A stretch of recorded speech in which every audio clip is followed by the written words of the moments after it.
In our fast-paced and self-focused world, it's easy to overlook the details that make others unique and remarkable.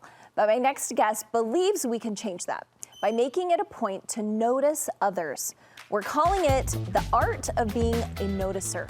The simple practice will brighten your day and bring a little sunshine to someone else's too. Life coach Tiffany Peterson has 5 powerful principles that will help us become better noticers. Hi, Tiffany. Hi, love. So good I to love see you. this topic. Okay, so let's just define it first. What is a noticer? Well, I think it just is the aspect of tuning in, right? Like, what are we tuning into? And like you said, we do kind of live in this, what we might call selfie culture that's so self-focused. It's all about me. And nothing wrong with a good selfie here and there, but that leads to a pretty empty life. And so it's just switching more of our attention or intention. What we're choosing to tune into is, I want to be a noticer of all the good things, but especially in other people, I think is one of those great tools and tips to be practicing. Yes, I was talking about, I help coach a drill team. I'm like an editor a lot of times, and I thought, both of those jobs, I'm just looking for something wrong. I'm looking for what's off. And I need this mind shift of looking for what's right, what's good. How do we make that shift? Well, I think it starts with, first and foremost, to set the intention. Like, even just putting our intention on to say, this is what I'm going to be looking for, is your brain is an evidence-seeking organism. It's always looking for evidence. So like, if you're watching the drill team and you're looking for, hey, how do we clean this up even just this much tighter? But we're living in a world today where we don't have to go very far to feel offended, to feel judgmental, to be in that type of an energy. And so to shift and put our attention on that intention is, this is what I want to be about. I want to see. It's just like if I was to say, right now I want you to notice everything green in the room. All of a sudden you become aware, oh, green, green, green. Everywhere. Because that's what you're focusing on. And so I think that's how it starts, is we first put our intention there. Yeah, because you said after we set that intention, the good expands. Like you were saying, we say green, we see green everywhere. It's like when you buy a car, you see your car everywhere. So good can also expand. Yes, it's the concept, what you were just saying, is what we focus on expands. It gets bigger.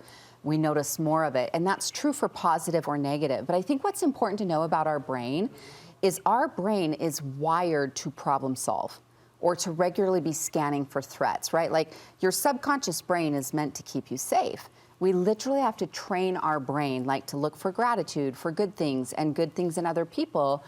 And so the more that we're like, hey, this is the program we're running, we're looking for this, then the more you're going to see of that. We train ourselves. Yeah, we train ourselves. Okay, your next point I'm so excited about. I'm going to use this in my vernacular now. Tell me about honey lips. Okay, now this is me going public with an idea that we typically just teach in little small spaces. Okay. But years ago, I was in Costa Rica teaching a class there. I was brought in to help teach a retreat. And I was with these women in this gorgeous hut, lush, talk about green, lush green space. But I invited them, and this was a couples retreat, and I invited them with their spouse to have honey lips. And honey lips is really just saying, I'm going to have a mouth of praise. And that sweetness comes from my lips, right? Like, I want to praise God or praise life and look for the good, but look for that in your partner. Look for that in other people. And then the power of your lips is like to express it. Right, because sometimes we think the kind thoughts, right? Or we think the things about someone else, like, wow, he or she looks great, or really love how they show up this way, or this strength in this child. But are we actually communicating it? And so I know that's kind of a cute way, but it's also memorable, is I want to have honey lips. I want to be the kind of woman, the kind of person that regularly has praise for other people and for the good in my life coming out of my mouth. Yeah, and we're talking about noticing things and how that is a perspective shift. But then you're saying that's not enough. After we notice something, we have to share. Yeah. Well, again, that choice to be a sharer, right, it's one thing to notice it and you're going to think and feel more positive, but whether you put it in a text, whether you write it in a handwritten note, whether you speak it to their face, you know, but it's just appreciating someone. If someone's doing great customer service for you, acknowledge them, right? They're preparing your food or your groceries, things like that. But your sweetheart, your spouse, your neighbor, your siblings, your coworkers, is just the more that we're that kind of person, that we're seeing it, but then taking the moment to express it. Now, sometimes that can feel vulnerable, right, Amy? I mean, that's why sometimes we don't do it. Maybe a little awkward. Yeah, like, oh, hey, I don't even know this person, or I might say this thing. But you know what? It's like, who's not going to like that? Right. Why miss an opportunity? If you can help make someone's day better and brighter, why wouldn't we? right? And even though I know we sometimes have those little nerves or like, ooh, do I sound like a nerd or what is this thing? It's like, let go of that self-talk and just be about, hey, you know what? I want to be about sunshine on the planet. We need more of that in our homes, our workplaces, online, every which way. And so, yeah, the choice to express it.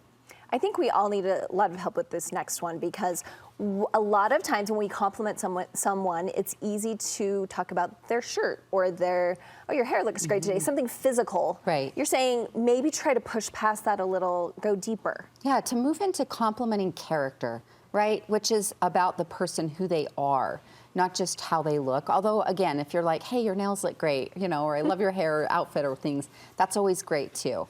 But when you know someone or you see something in someone, I really appreciate how inclusive you are, how kind you are, how thoughtful you are. I really love that I can always rely on you. You're so dependable. Or I love that I just know that whatever I tell you is going to stay with you and that it's safe here. And I really love that about you're a trustworthy person. I mean, those are the compliments that get deep, right? Because it's like, wow, you see me and you really know or appreciate me. They just go a really long way. I agree. Something that I kind of will do is I'll just say, I saw that. You know, like, good job. Because when someone does something good, they're not doing it to show off, but I think they do like when someone notices. So I love these ideas. I'm going to have honey lips. I'm so excited for that. Honey lips, they're sweet. How can people connect with you? You can find me on Instagram at Tiff Peterson, or my website, which has lots of free resources, is tiffanyspeaks.com. Thank you, Thanks, Tiffany. love.